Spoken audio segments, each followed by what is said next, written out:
This story comes to us from mynewsla.com. A top aide to Los Angeles County District Attorney George Gascon sued the Azusa Police Department Thursday, alleging officers violated his civil rights with evil motive and intent when they arrested him for allegedly being drunk in public. Joseph Iniguez, I'm going to mess up your name, I apologize, sir. Joseph Iniguez was arrested on suspicion of public intoxication after officers pulled over a Tesla driven by his fiancée just before midnight on December 11th. Now, on Wednesday, Azusa police released to the Los Angeles Times several pages of documents in response to a public records request. The documents show that an officer claimed Iniguez had bloodshot eyes and was slurring his speech when he allegedly interfered with the lawman's actions during the vehicle stop, according to the Times. A late-night drive results in a traffic stop. It happened on December 11th in Azusa. The driver wasn't arrested. Instead, Azusa police took this man, 36-year-old Joseph Iniguez, into custody for public intoxication. Iniguez happens to be George Gascon's chief of staff. Hello, Joseph. Gina Silva with Fox 11 News. We're trying to get a hold of you.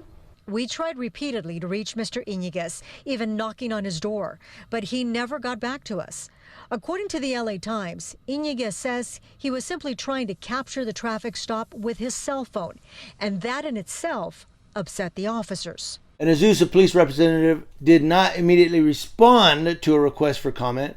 The district attorney's office did not respond to a request for comment after regular business hours. Call them during regular business hours. Now, according to the complaint filed in Los Angeles federal court, Iniguez and his fiancée, Dale Radford, were driving home from a wedding and stopped at the drive-thru of a fast food restaurant in Azusa when an officer approached their vehicle. Iniguez said he stepped out of the car to film the interaction because he was concerned for the welfare of his fiancée, who was not arrested. The suit alleges the officer, identified as R. Martinez, asked Radford if he knew why he was pulled over, and then stated that he was able to smell the odor of alcohol from inside the car. Iniguez told the officer that he drank earlier in the evening at a wedding reception, and Radford was acting as a designated driver. And any odor of alcohol was from him, the suit alleges, not from Dale.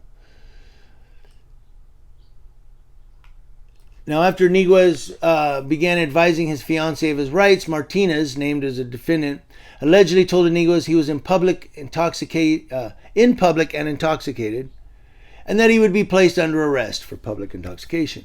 He wasn't charged with resisting arrest or not following instructions. Dimitri Gorin is a criminal defense attorney. It's just unbelievable that a passenger in a vehicle, not somebody who's just walking down the street, is actually being detained, charged, and then having to go through the jail process for just being intoxicated. Mr. Iniguez failed a test with the police in terms of an attitude test. We always would say in criminal defense that if you flunk the attitude test with law enforcement, it's possible you're going to go to jail. The suit alleges that Martinez told Iniguez that he appeared incapable of following simple directions for your safety and the safety of the public. They always say that. This is for your safety. No, it's because you don't want me recording or doing whatever. Therefore, Martinez goes on, you're being placed under arrest for public intoxication. Iniguez alleges that it appeared from the officer's demeanor that Martinez was frustrated that he had advised Radford of his rights. When he was taken to the Azusa police station, Iniguez contends he was asked by an intake jailer as to his sexual orientation. I'd be like, none ya? None ya? Yeah, none ya business. Iniguez declined to answer out of fear for his safety, the suit contends. Despite having no answer and no such information, the jailer entered plaintiff's sexual orientation as bisexual. Plaintiff was moved from an intake cell to a cell toward the rear of the jail that was dark, extremely cold, and isolated. And they're saying Iniguez did not have shoes, a jacket while in custody, and as a result, the cold was oppressive and injurious.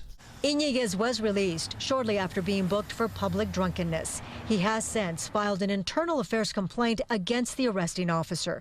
Meanwhile, the LA County District Attorney's Office has issued the following statement. The district attorney has the utmost confidence in Joseph. It's a personnel matter, so we can't get into the specifics at this time. So here's one where it's kind of tricky, where the officer sounds like he kind of, we'd have to have body camera footage, which we don't have, to know exactly what happened or what was going, how far Iñiguez took it. It doesn't say he was charged with 148A. I didn't see any obstruction, resisting, or delaying in there. It just said he was charged with public intoxication. So why didn't the officer get him with 148A if he was interfering with him talking to the driver? Wouldn't that be 148A for obstructing? They usually get you with that. That's their magic card. 148A, like a soccer ref. Red flag, 148A. But he didn't get him with that. He got him with PI. Victims' rights attorney and former LA County prosecutor Kathleen Cady says this case should not be handled by the DA's office. It would be completely inappropriate for the district attorney's office to make a decision about whether to file charges. This case absolutely needs to be presented to the attorney general. The Azusa Police Department says they take all complaints against officers seriously and they are cooperating with the DA's office. Reporting from Azusa, I'm Gina Silva. I'll send it back to you guys in the studio.